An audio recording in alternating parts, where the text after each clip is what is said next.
What's going on, YouTube? J411 here, and today I bring to you all Logitech G815.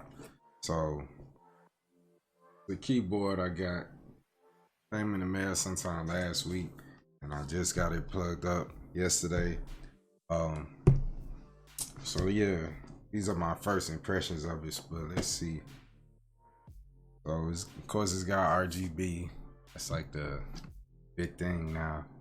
Probably gonna be a big thing for a while, but I don't mind it. You know, there was a time when it wasn't a thing, and now it is a thing, and it definitely looks nice. You know, just don't go overboard with it. But yeah, so this keyboard actually has like light sync technology where it could, on top of like all of the different colors, you could like fix it to match things of that sort and have it match the color on your screen, and it'll do that automatically depending on like what you're looking at, like or what game you're playing. They got all these different profiles and stuff that other people made that you could just download. But yeah, so it's pretty cool. Like I played around with mine quite a bit, and this is what I came up with. So it's like a teal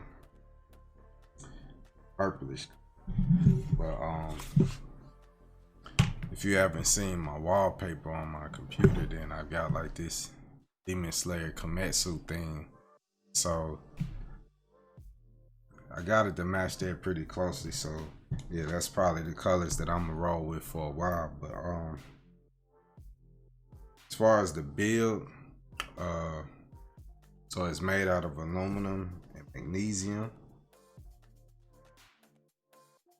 It's got this thin form factor to it, which I like because it's incredibly low profile. Like I had a keyboard previously. I think it was the Logitech Orion keyboard, and that thing was like huge, and it was like this thick, and it was just, I don't know, when it came down to how I hold my wrist and when I'm using it and stuff, then my wrist would just end up tired and stuff like that. So this one is like thin. See, not like a paper thin, you know, but about as thin as like a phone or something like that. So yeah, I like it. So far, you know, my wrist don't be at like no weird angle or nothing trying to use it.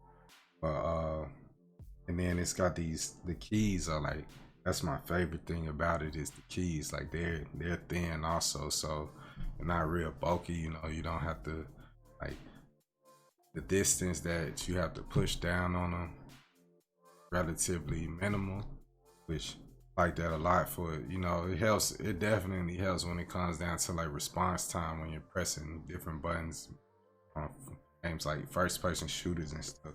So speaking of the keys, so this keyboard uses Romer G technology that Logitech has developed. I haven't really experienced like messed around with the Cherry Max keys that I hear everybody's a fan of, but I guess this is Logitech's, the Romer G, Logitech's take on the Cherry Max keys.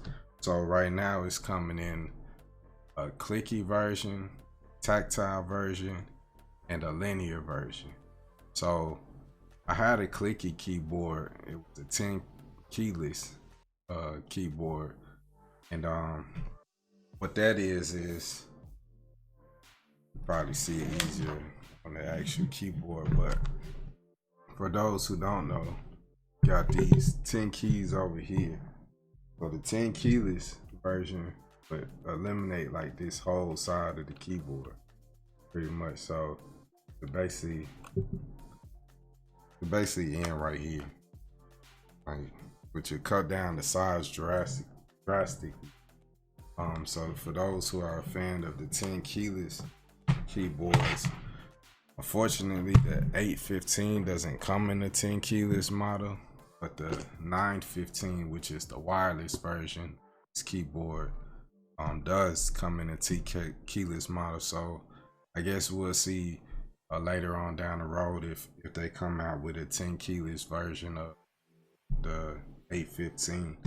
But Yeah, so like I said, the clicky keys, they were just I had a keyboard with that on. I forgot what it was called. It was also by Logitech. But man, as soon as I started typing on it, I was like, man, like I'm streaming or recording videos, like they're gonna hear like every single keystroke. So yeah, I took it back. And while I was at the store, then I tried the linear and the tactile.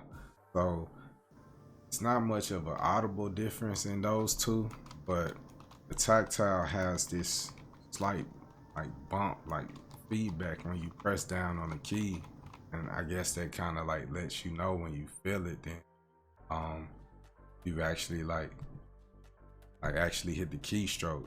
So I figure that would be good because when I'm playing a game or something like that, I know I hit the key. I know I fully pressed it and whatnot. So yeah, like I'm definitely a fan of the tactile over the clicky, and the linear. Like I said, it's not much of an audible difference, but I like that feedback. Like how it is when you playing games on the computer, or not a computer, but with a controller, and you got the rumble technology, like that feedback. Like sometimes it's just, it just makes the experience more immersive. So another thing is there's the G keys. So those keys, I haven't had much experience with a keyboard that has like all of these features, but from what I understand, they're programmable up to 15 different macros. So hopefully, since I do streaming, then hopefully like I could use them on OBS Live or something, and like switch between like scenes or something like that. Like sort of like what I would do if I had a stream deck. So I figured those out. I see what like their limitations are and things of that sort. But like I said, this is just a first impressions video, and yeah, about 3 or 4 days, I'll let y'all know how it is as far as like gaming, as far as like typing and stuff. I mean, I don't know if this could be 100% accurate, but use one keyboard, you use them all, I guess. I